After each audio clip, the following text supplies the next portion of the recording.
First open Facebook on your web browser, and after opening Facebook, go to your activity log by clicking the top right button, and from here go to settings and privacy, then go to activity log and click your posts, and from here select the top button named all, click that, and after that click trash, and if you move to trash,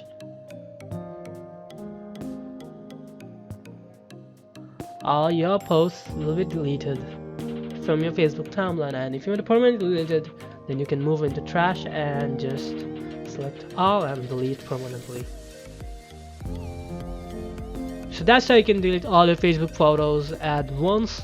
Hope you find this video helpful. If you find this video helpful, then feel free to like this video, share our videos, and subscribe to the channel. Have a nice day and peace.